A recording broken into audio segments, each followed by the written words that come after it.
তো আজকে আমরা মেইনলি হচ্ছে আমরা লাস্ট ক্লাসে কি পড়ছিলাম? এরেশন নিয়ে শুরু করবো বলছিলাম। হ্যাঁ এরেশন নিয়ে স্টার্ট করবো বলছিলাম। হ্যাঁ, লাস্ট ক্লাসে হচ্ছে আমরা মেইনলি এরেশনের একটা অঙ্ক পর্যন্ত করেছিলাম, তাই না? অ্যাক্টিভেটেড ক্লাস সিস্টেমের। তো আজকে আমরা পড়ব হচ্ছে আজকে আমরা পড়ব মেইনলি এক্সটেন্ডেড এরেশন পড়ব, ঠিক আছে? এখন এক্সটেন্ডেড এরেশন সম্পর্কে আমরা প্রথমে আগে একটু জেনে নেই যে এখানে মেইনলি দুইটা কম্পার্টমেন্ট থাকে এক্সটেন্ডেড এরেশনও। এক্সটেন্ডেড এরেশনে মেইনলি দুইটা কম্পার্টমেন্ট থাকে, একটা হচ্ছে এরেশন বা মিক্স লিকার কম্পোনেন্ট আর একটা কম্পার্টমেন্ট, আর একটা হচ্ছে সেটেলমেন্ট কম্পার্টমেন্ট। সো আমরা যদি একটু ছবিটা দেখি, দ্যাট মিন্স আমাদের এই যে একটা এরেশন কম্পার্টমেন্ট থাকতেছে এক্সটেন্ডেড এরেশনে, আর একটা সেটলিং কম্পার্টমেন্ট থাকতেছে, ঠিক আছে? একইভাবে মানে আমাদের যে এর আগে যে অ্যাক্টিভেটেড ক্লাস সিস্টেমে যে কনভেনশনাল অ্যাক্টিভেটেড ক্লাস সিস্টেমে যেরকম করেছিলাম ঠিক সেরকমই জিনিসটা পুরোপুরি সেম, ঠিক আছে? এখানেও রিটার্ন স্লাজ করা হচ্ছে, স্লাজ ওয়েস্ট হচ্ছে, দেন ট্রিটেড এফ্লুয়েন্ট র স্লাজ এখানে এরেশন কম্পার্টমেন্টে ঢুকতেছে, দেন তারপরে কি এটা এরেশন হওয়ার পরে সেটা যাচ্ছে সেটলিং কম্পার্টমেন্টে, সেখান থেকে কি হচ্ছে স্লাজ গুলোকে সেটেল ডাউন করতে দেওয়া হচ্ছে, এরপরে স্লাজ গুলোকে কিছু অংশ ওয়েস্ট করা হচ্ছে আর F/M রেশিও মেনটেন করে স্লাজ গুলোকে রিটার্ন করা হচ্ছে, পুরোপুরি সেম কনসেপ্ট, ঠিক আছে? তাহলে কেন আমার কথা হচ্ছে তাহলে আমি এটাকে কেন এক্সটেন্ডেড এরেশন বলতেছি?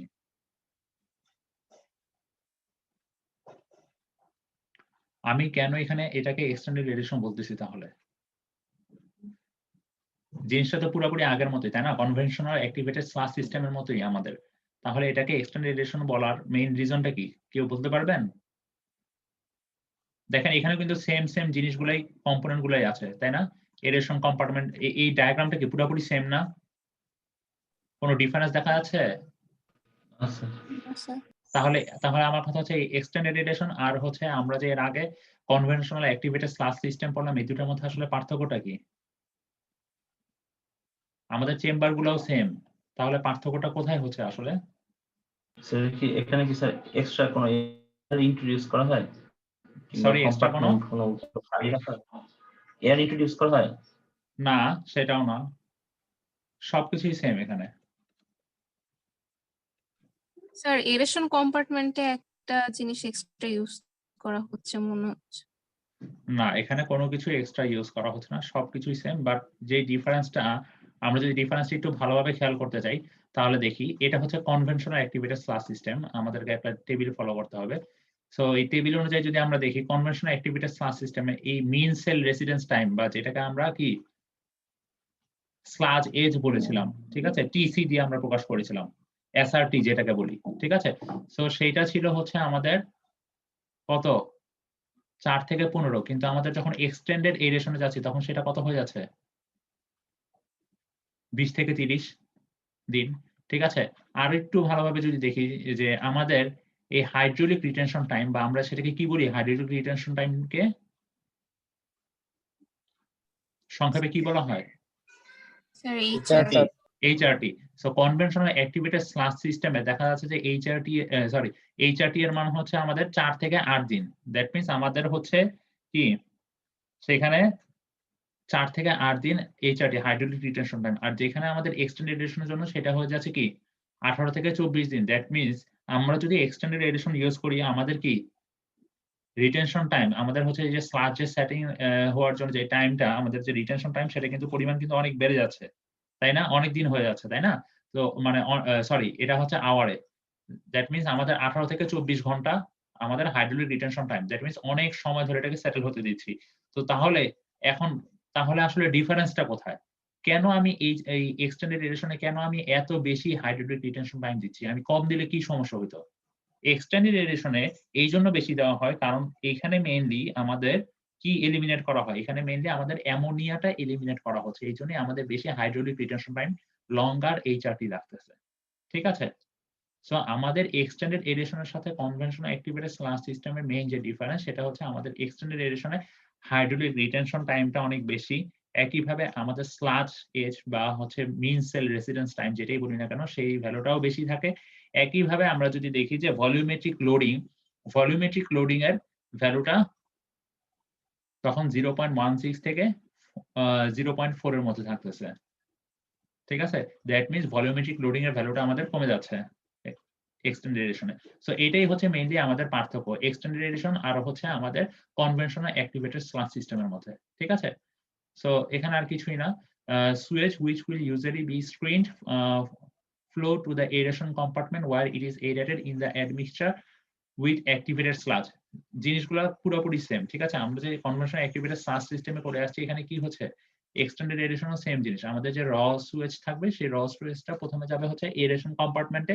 এরেশন কম্পার্টমেন্টে কি হবে এখানে র্যাপিডলি মিক্সিং হবে। এখানে কি র্যাপিডলি মিক্সিং কি ভাবে হতে পারে? একটা হচ্ছে মেকানিক্যাল এডিটর ইউজ হতে পারে অথবা ডিফিউজার ইউজ করা হতে পারে, তাই না? সেগুলো দিয়ে কি করা হবে এখানে এরেশন করা মানে কি? এরেশন করা মানে হচ্ছে আমাদের অক্সিজেন মিক্স করা পানিটার সাথে। সো অক্সিজেন মিক্স করে এখানে কি হচ্ছে এখানে মেইনলি হচ্ছে স্লাজ গুলাকে কি করা হচ্ছে অ্যাক্টিভেটেড করা হচ্ছে। এর পরবর্তীতে কি করা হচ্ছে এর পরবর্তীতে হচ্ছে সেটলিং কম্পার্টমেন্ট। এর পরবর্তীতে এই যে আমাদের এখানে যে বায়োমাস গুলো ছিল সেই বায়োমাস গুলো কি হবে এখানে এসে সেটেল ডাউন হয়ে যাবে স্লাজ গুলো। ঠিক আছে?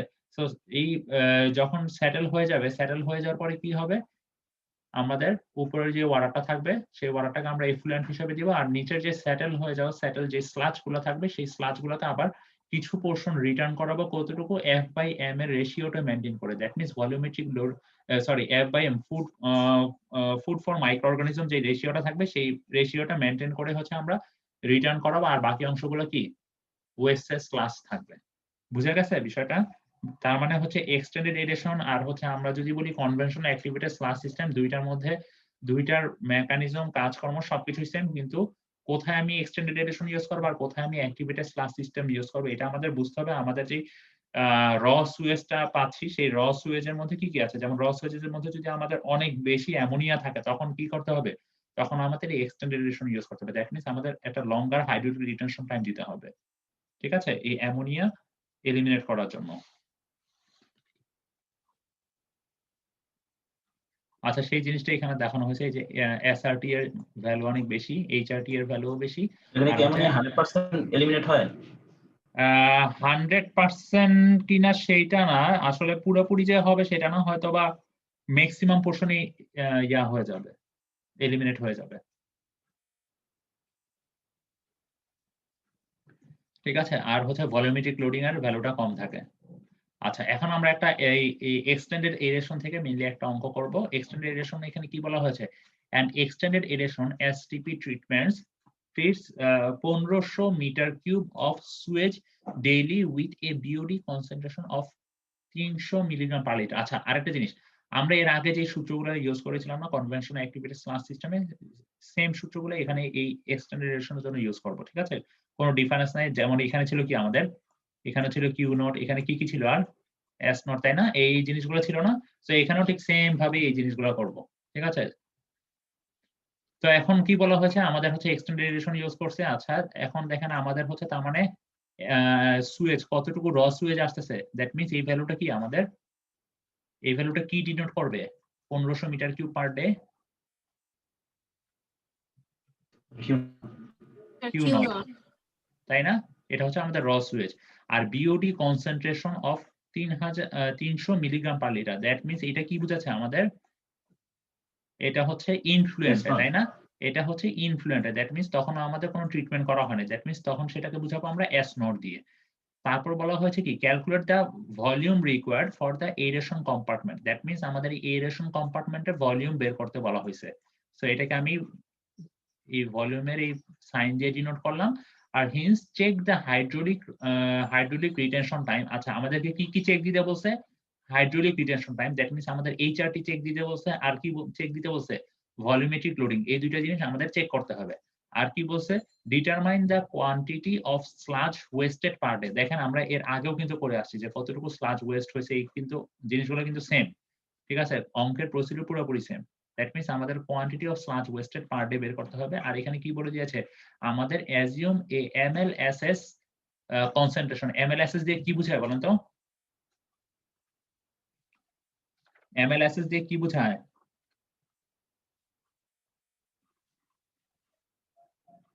আমরা লাস্ট ক্লাসে কিন্তু এগুলো বলেছি। এমএলএসএস দিয়ে কি বোঝায় কেউ একজন বলবেন?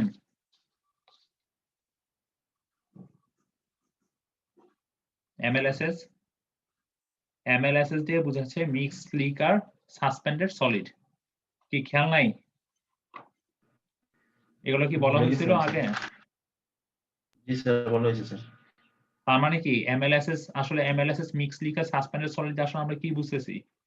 এখানে কি কি থাকবে? এখানে হচ্ছে combination of waste water, suspended solid আর মাইক্রো অর্গানিজমের যে কম্বিনেশন সেটাকে আমরা বলতেছি এমএলএসএস। এমএলএসএস এর কনসেন্ট্রেশন এত 3500 milligram per litre. That means এই ভ্যালুটা কি কি দিয়ে ডিনোট করব? Sir x. হ্যাঁ, এটা হচ্ছে আমাদের এক্স। আর হচ্ছে সলিড রিটেনশন টাইম হচ্ছে 25 দিন। That means solid retention time যেটাকে আমরা কি বলি? মিন সেল রেসিডেন্স টাইম। সেম জিনিস, দ্যাট মিন্স সেটাকে আমরা টিসি দিয়ে প্রকাশ করতেছি। টিসি হচ্ছে 25 দিন। সো এখন আমাদেরকে এই অঙ্কটা এখন করতে হবে। আর প্রথমে যেটা করতে হবে, আমাদেরকে প্রথমে চাইছে হচ্ছে ভলিউম বের করতে হবে, তাই না? এই যে আমাদের এরেশন কম্পার্টমেন্টের ভলিউমটা বের করতে বলছে। আচ্ছা, এরেশন কম্পার্টমেন্টে যদি ভলিউম বের করতে চাই তাহলে আমরা কিভাবে সূত্রটা জানতে পারি? আমরা প্রথমে যেই সূত্রটা নিতে পারি সেটা হচ্ছে F বাই M এর সূত্রটা নিতে পারি। F by M equal to আমরা কি জানি?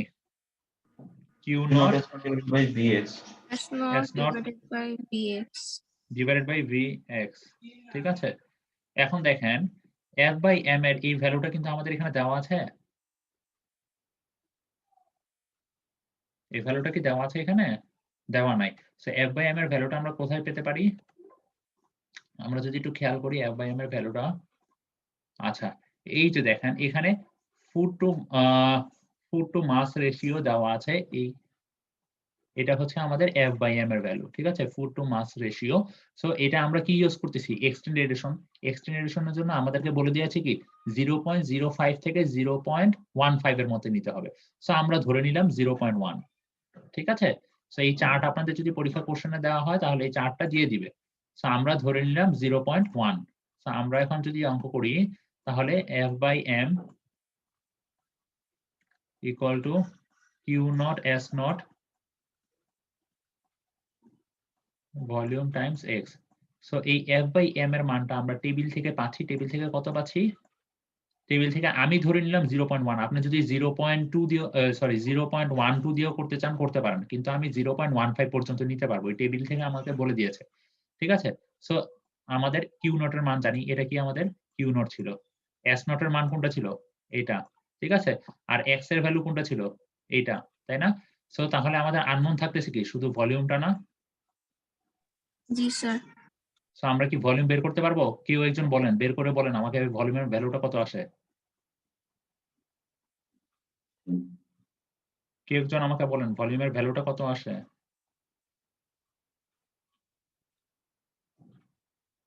এখানে এটাকে মিলিগ্রাম পার লিটারে আছে, এটাকে কিসে নিব এই ভ্যালুটাকে? 4.5 এই ভ্যালুটাকে অবশ্যই আমাদের কেজি পার মিটার কিউবে নিতে হবে, কারণ কি আমার এখানে মিটার কিউব আছে, ঠিক আছে? একইভাবে এই ভ্যালুটাকেও আমরা কিসে নিব? KG per metre cube. কত আসে ভ্যালুটা? কনভার্সন করে দেখতে হবে স্যার।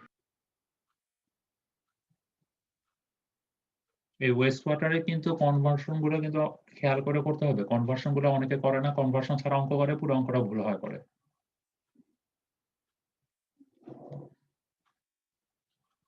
ভ্যালুটা যদি আমি যদি রং না হই তাহলে ভ্যালুটা অলমোস্ট এরকম আসবে। 285.71. আচ্ছা, 85.71 আমরা ধরলাম 86, আপনারা পুরোটাই লিখতে পারেন 85.71, ঠিক আছে? সো আমাকে এরপরে তাহলে আমরা ভলিউম পেয়ে গিয়েছি। এরপরে আমাকে কি বলছে? আমাকে একটা চেক দিতে বলছে, হাইড্রোলিক রিটেনশন টাইম আর হচ্ছে ভলিউমেট্রিক লোডিং এর চেক দিতে বলছে।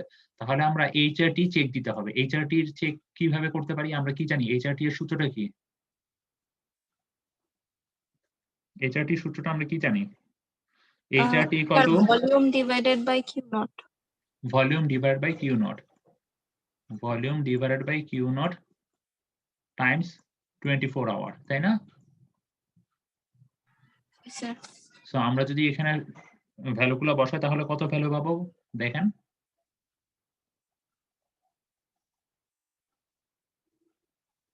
আমরা ভ্যালুটা পাবো কত? অলমোস্ট 20.6 আওয়ার না? জি স্যার 20.57 বা আচ্ছা 20.6. 20.6, আচ্ছা ঠিক আছে 20.6 আওয়ার।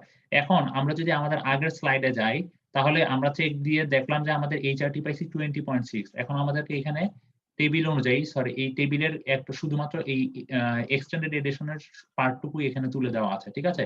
তো তাহলে আমরা ওই যে আমরা যে একটু আগে টেবিলটা দেখলাম সেই টেবিলের এক্সটেন্ডেড এডিশনের পার্টটুকুই হচ্ছে এই অংশটুকু। সো আমরা এইচআরটি এর ভ্যালুটা দেখি কি আমাদের আসছে কত 20.6। সো 20.6 কি 18 থেকে 24 এর মধ্যে পড়ে না? দ্যাট মিন্স আমাদের ডিজাইন ওকে, ঠিক আছে। সো এরপরে আমরা কি চেক দিতে বলছে? এরপর আমাদেরকে চেক দিতে বলছে হচ্ছে ভলিউমেট্রিক লোডিং। ভলিউমেট্রিক লোডিং কে আমরা কি দিয়ে প্রকাশ করি? ডিনোট করি ভিএল দিয়ে, তাই না? সো ভিএল বলতে আমরা কি জানি? সূত্রটা কি? Q naught S naught divide by volume, তাই না? সো আমরা যদি প্রত্যেকটা ভ্যালু এখানে বসিয়ে দিই তাহলে পাবো ভলিউমেট্রিক লোডিং এর ভ্যালু পাবো 0.35, ঠিক আছে? 0.35 KG BOD per metre cube. So এখন দেখবো কি এই ভ্যালুটাও আমাদের চেক দিতে বলছে। দ্যাট মিন্স আমি যদি দেখি ভলিউমেট্রিক লোডিং এর এইখানে ভ্যালুটা কত ছিল 0.16 থেকে 0.4 পর্যন্ত, আর আমরা পাইছি কত 0.35। দ্যাট মিন্স কি আমার ভ্যালুটা কি এই রেঞ্জের মধ্যে আছে না? দ্যাট মিন্স এটাও ওকে, আমাদের ডিজাইন ওকে। এরপরে বলতেছে কি? এরপরে বলতেছে determine the quantity of sludge wasted per day. That means আমাদেরকে পার ডে তে কতটুকু স্লাজ ওয়েস্ট হয়েছে সেই ভ্যালুটা বের করতে হবে। That means sludge wasted per day আমরা কিভাবে বের করতে পারি? স্লাজ ওয়েস্টেড পার ডে আমরা এসআরটি এর ভ্যালুটা জানি, তাই না? 25 দিন আমাদেরকে কোশ্চেনে বলে দেওয়া ছিল। তো স্লাজ ওয়েস্টেড পার ডে বলতে কোন পোরশন বোঝায়? কিউডব্লিউ এক্স ইউ হচ্ছে আমাদের স্লাজ ওয়েস্টেড পার ডে, ঠিক আছে? সো তার মানে কি আমার এই ভ্যালুটা জানা, এই ভ্যালুটাও জানা, আর এই ভ্যালুটাও জানা। তার মানে কি কিউডব্লিউ এক্স ইউ এর ভ্যালুটা পাবো না? তো সেটাই হচ্ছে আমাদের কতটুকু স্লাজ ওয়েস্ট হচ্ছে পার ডে তে। বুঝা গেছে? কারো কোথাও কোনো সমস্যা আছে? স্যার আমাদের যদি রেঞ্জের ভিতর না আসতো তখন আমরা কি হ্যাঁ, এক্স্যাক্টলি সেই কথাটাই আমি এখন বলবো। এখন দেখেন রেঞ্জের ভিতরে না আসতো, কেন না আসতে পারে? প্রথম কথা হচ্ছে আমি এফ বাই এম এর ভ্যালুটা ধরছি 0.1, তাই না? জি, স্যার। 0.1 ধরছি।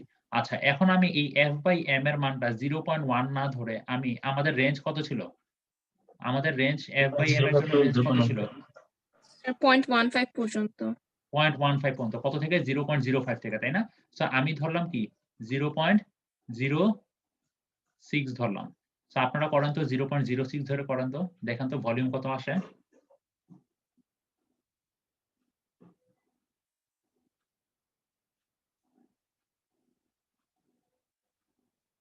So 2142. আচ্ছা, এখন সেই ভলিউম থেকে এইচআরটি এর ভ্যালুটা বের করেন।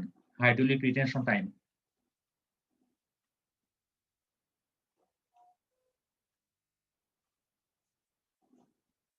So 34.28. হ্যাঁ, 34.28। দেখেন এখন আমাদের এই হাইড্রোলিক রিটেনশন টাইম কি এটা এক্সিড করে গেছে না? দ্যাট মিন্স আমাদের এফ বাই এম এর ভ্যালুটা যে আমরা চুজ করছি সেই মানে চুজ করাটা ঠিক মতো হয় নাই। রেশিওটা তার মানে আমাদের আরো বাড়াইতে হবে। সো আমরা 0.06 না করে আমরা আরো বাড়াবো। কেন বাড়াবো? কেন কমাবো না? আমরা যদি আরেকটু ভালোভাবে খেয়াল করি, দেখেন এফ বাই এম এর মান আর এই ভলিউমের মান এই দুইটা কি Inversely proportional. Inversely proportional. আর আমাদের এখানে এই এইচআরটি এর মান আর এই ভলিউমের মান কি প্রপোর্শনাল। দ্যাট মিন্স এই ভ্যালুটা যদি বাড়ে এইচআরটি এর ভ্যালু কি বাড়বে না? সো আমাদের কি আমাদের এইচআরটি এর ভ্যালু হাই আসছে, আমাদেরকে কি করতে হবে? এই ভ্যালুটাকে রিডিউস করাইতে হবে, তাই না? এই ভ্যালুটাকে যদি রিডিউস করাতে হয় তাহলে আমাদের ভলিউম কি করতে হবে? বুঝা যাচ্ছে কথা? জি স্যার, ইনক্রিজ করতে হবে। ভলিউম কমাইতে হবে। এখন ভলিউম কিভাবে কমাইতে পারি? ভলিউমের ভ্যালুটা আমি কিভাবে কমাইতে পারি? আমার এই ভ্যালুটা যদি কম পেতে চাই তাহলে কি করতে হবে? এই ভ্যালুটাকে কি করব? বাড়াতে হবে। বাড়াতে হবে। বাড়াতে হবে, তাই না? জি স্যার। জি, স্যার। তার মানে তখন আমি কি করব? তখন আমি 0.06 ধরছি, দেখা যাচ্ছে 0.06 ধরে আমার এইচআরটি এর মানটা আমার স্যাটিসফাই করতেছে না, রেঞ্জের মধ্যে আসতেছে না। তখন আমাকে চেক দেওয়ার আগে আবার যেটা করতে হবে, আবার আরেকটা ট্রায়াল করতে হবে, সেটাকে আমি সে ফর সাপোজ 0.9 ধরলাম। 0.9 ধরে আবার দেখব এইচআরটি এর ভ্যালুটা হচ্ছে কিনা। ঠিক আছে? এইভাবে আমরা চেক গুলো দিব। বুঝা গেছে তো অঙ্কটা?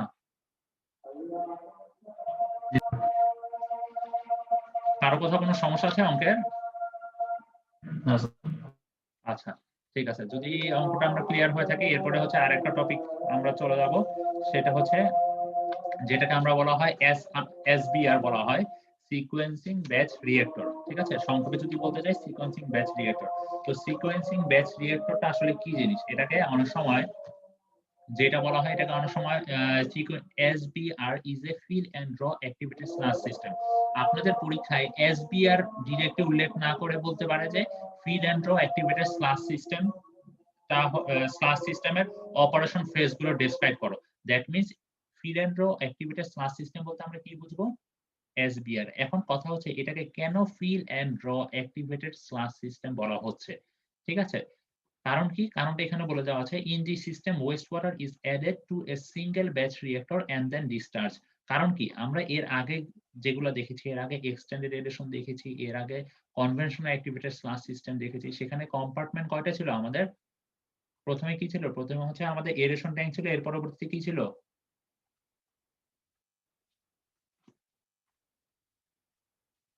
এর পরবর্তীতে কি ছিল? এরেশন কম্পার্টমেন্টে পরে সেটলিং কম্পার্টমেন্ট। কিন্তু এখানে এই সিকোয়েন্সিং ব্যাচ রিঅ্যাক্টরে কি হচ্ছে? আমাদেরকে কম্পার্টমেন্ট জাস্ট একটাই, এই একটার মধ্যেই একবার ওয়েস্ট ওয়াটার আসতেছে, দেন সেটাকে ট্রিট করা হচ্ছে, এরপরে হচ্ছে সেটা এফ্লুয়েন্ট হচ্ছে। দ্যাট মিন্স আমাদের এখানে মেইনলি একটা ট্রিটমেন্ট সিস্টেম, একটা চেম্বারের মধ্যে মেইনলি ওয়েস্ট ওয়াটার আসতেছে, আবার হচ্ছে ট্রিট হয়ে সেটা এফ্লুয়েন্ট হয়ে যাচ্ছে। দ্যাট মিন্স এটা একবার ফিল হচ্ছে, আরেকবার কি এফ্লুয়েন্ট হচ্ছে। সো এইজন্যই এটাকে fill and draw activated slash system বলা হচ্ছে। জাস্ট দ্যাট মিন্স আমাদের একটা মাত্র চেম্বারই এই কাজটা সম্পন্ন হচ্ছে, তাই না? সিকোয়েন্সিং ব্যাচ আমাদের রিঅ্যাক্টর। আর আলাদা সেটলিং কম্পার্টমেন্ট নেই। না, এখানে কোনো আলাদা কোনো কম্পার্টমেন্ট থাকে না, এখানে সবকিছুই একটা কম্পার্টমেন্টই হচ্ছে, ঠিক আছে? সো এটা কিভাবে হচ্ছে? এখানেও সেটলিং হবে, সবকিছুই হবে, এরেশন হবে, সবকিছুই হবে, কিন্তু জাস্ট একটা কম্পার্টমেন্টই হবে, ঠিক আছে? আগের মতো দুইটা কম্পার্টমেন্টে হবে না। সো এইজন্যই এটাকে mainly fill and draw activated slash system বলা হচ্ছে। আচ্ছা, এখানে কি বলা হয়েছে? Equalization, aeration and clarification, that means যেটাকে বলা হয় সেডিমেন্টেশন, আর all achieved in a single batch reactor using a time control sequence. That means আমাকে একটা টাইম আমরা সেট করে দিব, নির্দিষ্ট টাইম অনুপাতে। সেই প্রত্যেকটা, এর আগে কি দেখেছি আলাদা আলাদা চেম্বারে যে কাজগুলো হয়েছিল, সেই প্রত্যেকটা কাজ এখানে হবে কি, কিন্তু একটা মাত্র চেম্বারে হবে, একটা নির্দিষ্ট টাইম পর পর, ঠিক আছে? সেই কাজগুলো হবে। আর বলা হয়েছে কি, in an conventional activated slash system this unit processes would be accomplished by using the separate tanks. That means আমরা যখন এই কনভেনশনাল অ্যাক্টিভেটেড স্ল্যাশ সিস্টেম বলেন বা এক্সটেন্ডেড এরেশন বলেন, সেই ক্ষেত্রে কি হয়েছিল? সেই সেম কাজগুলো হয়েছিল। দ্যাট মিন্স এরেশন হয়েছিল, তারপরে কি হয়েছিল? সেটিং হয়েছিল স্ল্যাশ গুলোকে, তাই না? সো সেই কাজগুলোই এখানে হবে, কিন্তু এখানে শুধুমাত্র একটা মাত্র চেম্বারই হবে। এর আগে ছিল কি, কয়টা কম্পার্টমেন্ট ছিল? দুইটা কম্পার্টমেন্ট দিয়ে হয়েছিল, ঠিক আছে? আর এখানে কি বলা হয়েছে যে to optimize the performance of the system, two or more batch reactors are used in a predetermined sequence of operations. আচ্ছা, এই জিনিসগুলো খুব একটা ইম্পর্টেন্ট না। আর SBR systems has been successfully used to treat both municipal and industrial wastewater. আচ্ছা, এখন দেখেন SBR সিস্টেমটাও কিন্তু একইভাবে মিউনিসিপাল আর ইন্ডাস্ট্রিয়াল ওয়েস্ট ওয়াটার গুলোকেও ট্রিট করতে পারতেছে। এখানেও কোনো রকমের সমস্যা হচ্ছে না, যদিও আমার একটা চেম্বার, তারপরেও এই জিনিসটা পসিবল হচ্ছে, কোনো রকমের প্রবলেম ক্রিয়েট হচ্ছে না। আর they are uniquely suited in the wastewater treatment application characterized by low and intermittent flow conditions. আচ্ছা, এখন দেখেন এইটা হচ্ছে পুরোপুরিভাবে স্যুট করতেছে হচ্ছে যে এখানে হচ্ছে আমাদের লো আর আর আর হচ্ছে মানে খুব লো ফ্লো থাকবে, অথবা আমাদের অবিরাম ধারায় ফ্লোটা থাকবে, এরকম কন্ডিশনের জন্য। আচ্ছা, এখন আমরা যদি এই জিনিসটাকে একটু ডায়াগ্রাম আকারে দেখি, দ্যাট মিন্স আমাদের হচ্ছে কি কি স্টেপে কাজগুলা হচ্ছে। প্রথম স্টেপে কি হচ্ছে? প্রথম স্টেপে বলা হচ্ছে কি, আমাদের ওয়েস্ট ওয়াটার গুলা এন্টার করতেছে। দ্যাট মিন্স আমাদের কিন্তু চেম্বার একটাই। আমি এখানে বিভিন্ন ছবি দিয়ে দেখানোর মেইন রিজন হচ্ছে, এখানে মানে এখানে কিন্তু চেম্বার থাকবে আমাদের একটাই, ঠিক আছে? দ্যাট মিন্স প্রথম টাইম ইন্টারভালে সিচুয়েশন থাকবে এরকম, এরপর কিছুক্ষণ পরে সিচুয়েশন এরকম হবে, এর কিছুক্ষণ পরে সিচুয়েশনটা এরকম হবে। বাট সবকিছু হচ্ছে টাইম ইন্টারভালে হচ্ছে, বাট আমার চেম্বার কিন্তু একটাই থাকতেছে। যদিও এখানে অনেকগুলো চেম্বার দেখাচ্ছে, ১ টা ২ টা ৩ টা ৪ টা ৫ টা চেম্বার না, কিন্তু এখানে কিন্তু একটাই চেম্বার থাকতেছে। বাট বিভিন্ন ফেজ গুলাকে আমরা মেইনলি এখানে দেখাচ্ছি। তো ফার্স্ট ফেজে কি দেখাচ্ছে? ফার্স্ট ফেজে যখন অপারেশন হচ্ছে একটা চেম্বারের, তখন দেখা যাচ্ছে কি, ফার্স্ট ফেজটাকে আমরা বলতেছি মেইনলি ফিল হচ্ছে। তো ফিলে কি? ফিল যে আমরা খুব ইজিলি বুঝতে পারি যে ওয়েস্ট ওয়াটার গুলো এখানে কি হচ্ছে? ওয়েস্ট ওয়াটার গুলো এখানে প্রবেশ করতেছে। দ্যাট মিন্স এই চেম্বারটা আমাদের ফিল হচ্ছে।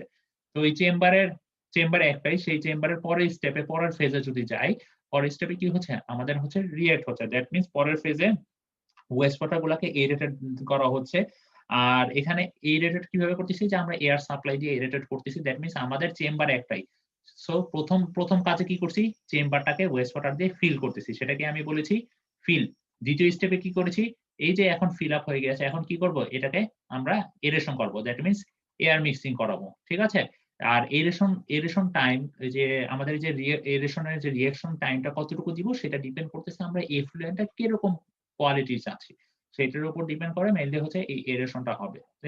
এরেশনের টাইমটা হচ্ছে আমরা সেট করব। এরপরে হচ্ছে রিঅ্যাক্টে এরেশন, কোনো ওয়েস্ট ওয়াটারের কোনো অস্তিত্ব দেখায় নাই কেন? হ্যাঁ রিঅ্যাক্টে স্যার ওয়েস্ট ওয়াটারের কোনো দেখায় নাই কেন, অস্তিত্ব দেখায় নাই কেন? আচ্ছা আচ্ছা, এখানে এরকম একটা দাগ নিয়ে আনুন, তাহলে কিছু না, ঠিক আছে।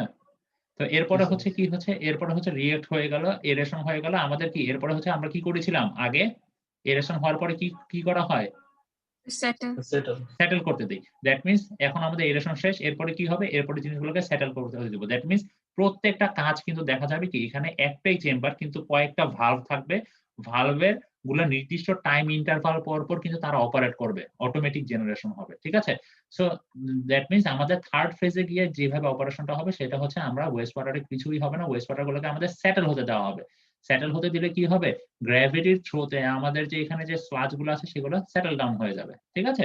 তো স্লাজ গুলো সেটেল ডাউন হয়ে যাচ্ছে, এই যে আমরা যদি একটু ছবিটা একটু ভালোভাবে করি তাহলে স্লাজ গুলো এখানে সেটেল ডাউন হয়ে যাচ্ছে। এরপরে এফ্লুয়েন্ট, এই যে আমাদের স্লাজ তো সেটেল ডাউন হয়েই আছে, এরপরে কি হচ্ছে, এরপরে আমাদের যে উপরে যে ওয়াটারটা থাকবে সেই ট্রিটেড ওয়াটারটাকে আমরা বের করে নিব, এফ্লুয়েন্ট হতে দিব। আর এরপরে হচ্ছে ফাইনালে হচ্ছে আইডল। আইডল বলতে আমরা কি বুঝি, এই ফাইনাল যে স্টেপে আইডল বলতেছি, এই আচ্ছা ডিকেরেন্ট মানে হচ্ছে এই যে আমাদের যে এফ্লুয়েন্ট করে দেওয়া হচ্ছে, এই যে ট্রিটেড ওয়াটারটাকে যে বের করে দেওয়া হচ্ছে সেটাকে মেইনলি বলা হচ্ছে ডিকেরেন্ট ফেজ, ঠিক আছে। এরপর হচ্ছে আইডল ফেজ। আইডল ফেজে কি করা হচ্ছে, আইডল ফেজ বলতে বোঝাচ্ছে যে এই যে আমাদের যে এফ্লুয়েন্ট হচ্ছে, এই যে এফ্লুয়েন্টটা যে বের হয়ে যাচ্ছে ওয়াটারটা, আর হচ্ছে কি এফ্লুয়েন্টটা যে বের হয়ে যাচ্ছে, আর হচ্ছে আমাদের যে ফিল হচ্ছে, এই যে ফিল হচ্ছে, এই দুইটার মধ্যবর্তী যে সময়টা সেখানে সেটাকে বলা হচ্ছে মেইনলি আইডল, ঠিক আছে। দ্যাট মিন্স আইডল ফেজে কি থাকতেছে, শুধুমাত্র এখানে সেটেল স্লাজ গুলাই থাকতেছে, তাই না। দ্যাট মিন্স আমাদের এফ্লুয়েন্ট বের হয়ে যাওয়া আর ইনফ্লুয়েন্ট ইনের এই দুইটার মধ্যবর্তী যে সময়টা সেটাকে আমরা বলতেছি আইডল ফেজ। এই আইডল ফেজ মেইনলি হচ্ছে এখানে জাস্ট শুধুমাত্র সেটেল স্লাজ গুলাই থাকতেছে, ঠিক আছে। এখন আমরা আরেকটা জিনিস একটু খেয়াল করি, যে এই যে আমাদের এসবিআর সিস্টেম বা সিকোয়েন্সিং ব্যাচ রিঅ্যাক্টর সিস্টেমটা, এই সিকোয়েন্সিং ব্যাচ রিঅ্যাক্টরে আসলে কি কি হচ্ছে, এই সিস্টেমের মেইন হার্টটা কি, যদি আমরা চিন্তা করি যে মেইন যেই জিনিসটা এখানে ভাইটাল ফ্যাক্টর সেটা হচ্ছে আমাদের কন্ট্রোলিং সিস্টেম, তাই না। কন্ট্রোলিং সিস্টেমটা কি এখানে খুব বেশি ভাইটাল ফ্যাক্টর না, কারণ কি আমার কন্ট্রোলিং সিস্টেমের যদি কোনো রকমের প্রবলেম হয় তাহলে কি আমাদের এফ্লুয়েন্টটা কিন্তু হ্যাম্পার হবে, আমাদের যে ওয়াটারটাকে যে ট্রিট করব কোয়ালিটি কিন্তু হ্যাম্পার হবে। সো আমাদের এখানে মেইন যেই ইম্পর্টেন্ট যে থিংটা সেটা হচ্ছে আমাদের কন্ট্রোলিং সিস্টেম, আর হচ্ছে আমাদের এই অটোমেটিক ভালভ গুলো, অটোমেটিক সুইচ, এই সিস্টেম গুলোকে আমাদের প্রপারলি মেইনটেইন করতে হবে, তাই না।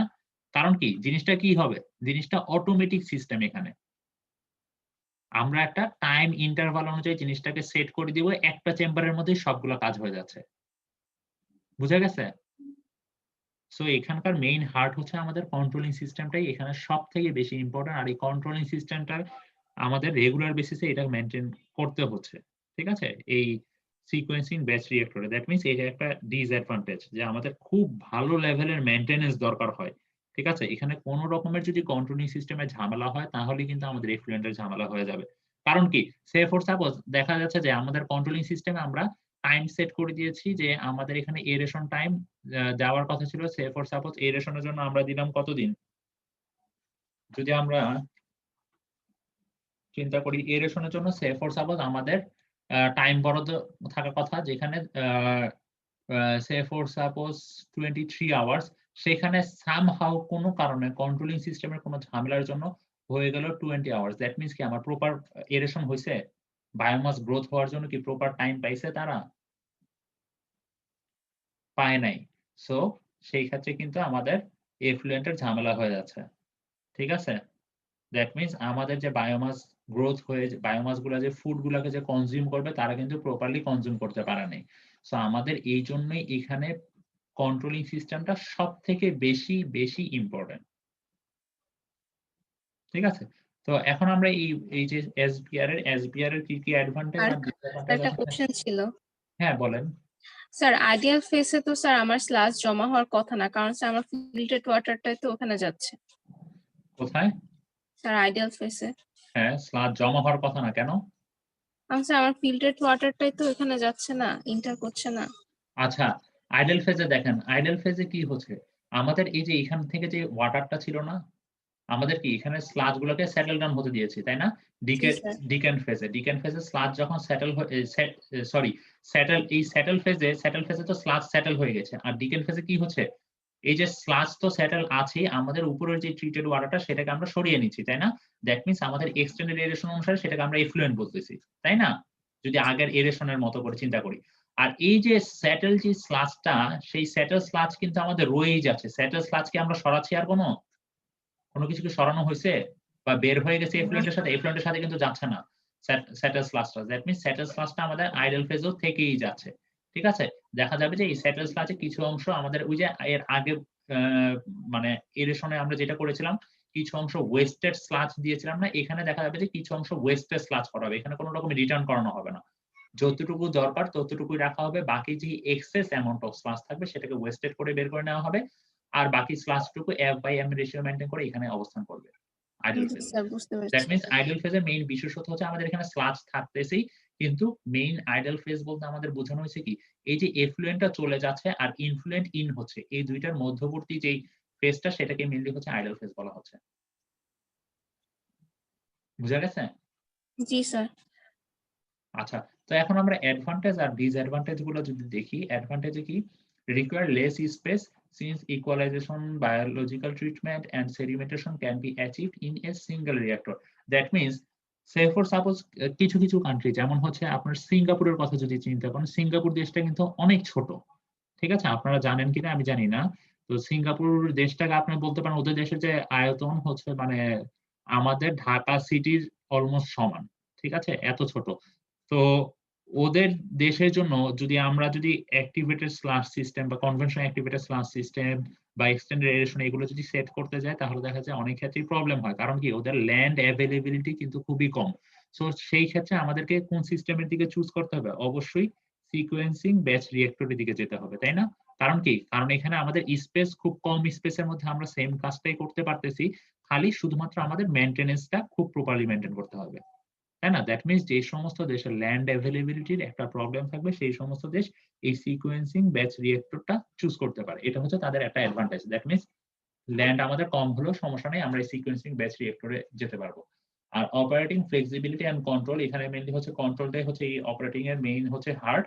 আর হচ্ছে capital cost savings by eliminating the clarifier and the other equipments. আচ্ছা, যখন দেখেন আমাদের চেম্বার শুধুমাত্র একটাই হচ্ছে, দ্যাট মিনস আমাদের কি অন্যান্য যে কম্পার্টমেন্ট গুলো আগের ছিল, ঠিক আছে, সেই কম্পার্টমেন্ট গুলো তৈরিও করা লাগতেছে না, জাস্ট একটা কম্পার্টমেন্ট দিয়ে হয়ে যাচ্ছে। দ্যাট মিনস আমাদের কস্টও কিন্তু কমে যাচ্ছে। ঠিক আছে, একই সাথে আমাদের ল্যান্ডও বেঁচে যাচ্ছে, আমাদের কস্টও কমে যাচ্ছে। কিন্তু আবার কস্ট কিছু কিছু অংশ দিয়ে বেড়ে যাচ্ছে। কোন দিক দিয়ে? যেমন হচ্ছে আমরা যদি চিন্তা করি যে এখানে যে কন্ট্রোল সিস্টেম সেট আপ করার জন্য আমাদের কিন্তু কস্ট অনেক বেড়ে যাবে। যেমন higher level of sophistication and automated controls, এখানে timing units and automated controls, এই যে কন্ট্রোলিং সিস্টেম, এই কন্ট্রোলিং সিস্টেমটা এখানে খুবই কমপ্লেক্স। ঠিক আছে, সো এই কন্ট্রোল সিস্টেমটা সেট আপ করার জন্য এখানে অনেক বেশি খরচ হবে। আবার একই সাথে আমাদের এই মেইনটেনেন্স, আমাদের এই প্রপারলি মেইনটেইন করার জন্য, ঠিক আছে, আমাদের মানে খুব স্কিল লেবার দরকার। এই জিনিসগুলোর জন্য আমাদের খরচ কিছুটা বাড়বে। স্কিল লেবার হলে কি আমাদের কি পে করতে হবে বেশি। আর potential discharging of settle sludge during decant phase, এই যে এখানে ঠিক সেই কথাটা বলা হয়েছে যে potential discharge of settle sludge, এই যে যেই স্যাটেল স্লাজটা থাকবে সেই স্লাজটাকে কি করা হবে, ডিসচার্জ করা হবে ডিউরিং দ্য ডিক্যান্ট ফেজে। তো এটাই হচ্ছে মেইনলি আমাদের আজকের লেকচার। তো কারো কোথাও কোনো সমস্যা আছে আজকের লেকচারে যতটুকু পর্যন্ত পড়াইলাম? না স্যার। আচ্ছা, তাহলে হচ্ছে আপনাদের স্যার লাস্ট প্রশ্নটা আবার বলবেন, পটেনশিয়াল ডিসচার্জটা? হ্যাঁ বলেন। হ্যালো, পটেনশিয়াল ডিসচার্জ এটা একটু আমার ডিসঅ্যাডভান্টেজ। পটেনশিয়াল ডিসচার্জ কি স্যার হচ্ছে? পটেনশিয়াল ডিসচার্জটা একটু আমার বলবেন, আচ্ছা, ডিসঅ্যাডভান্টেজ পটেনশিয়াল ডিক্যান্ট ডিসচার্জ ফেজে। কিছুই না, আমি একটু আগে যে আপনাদের এক ফ্রেন্ড কোশ্চেন করেছিল সেখানে আমি বলেছি। এখানে কি করা হচ্ছে আমাদের, এই যে এখানে যে স্লাজ গুলা জমে যাচ্ছিল ডিক্যান্ট ফেজে কি এফ্লুয়েন্ট করে দেওয়া হচ্ছে। আর এই যে এফ্লুয়েন্ট করে দেওয়ার পরে আইডল ফেজে কি হচ্ছে, আইডল ফেজে স্লাজ কিছু আমাদের এফ্লুয়েন্ট হয়ে যাচ্ছে আর হচ্ছে ইনফ্লুয়েন্ট হচ্ছে। এই দুইটার মধ্যবর্তী ফেজটাই হচ্ছে আইডল ফেজ। তো এখন আমরা যদি এই স্লাজ গুলা যদি ডিসচার্জ কিছু অংশ যদি ডিসচার্জ না করি, দ্যাট মিনস আমাদের আগের সিস্টেমের মতো যদি ওয়েস্টেড যেই স্লাজটা থাকবে সেই ওয়েস্টেড স্লাজটা তো আমাদের বের করে নিতে হবে, নাহলে কিন্তু আমাদের F/M রেশিওটা মেইনটেইন হবে না। এর জন্যই কিন্তু কিছু অংশ ডিসচার্জ করা হচ্ছে, এটাই। জি স্যার, ঠিক বুঝতে আছে? পারছি। সো কারো যদি কোনো প্রবলেম না থাকে তাহলে আর কি আমরা এখানে ক্লাসটা শেষ করব। আচ্ছা, আপনাদের অ্যাটেন্ডেন্সটা নেওয়া হয় নাই।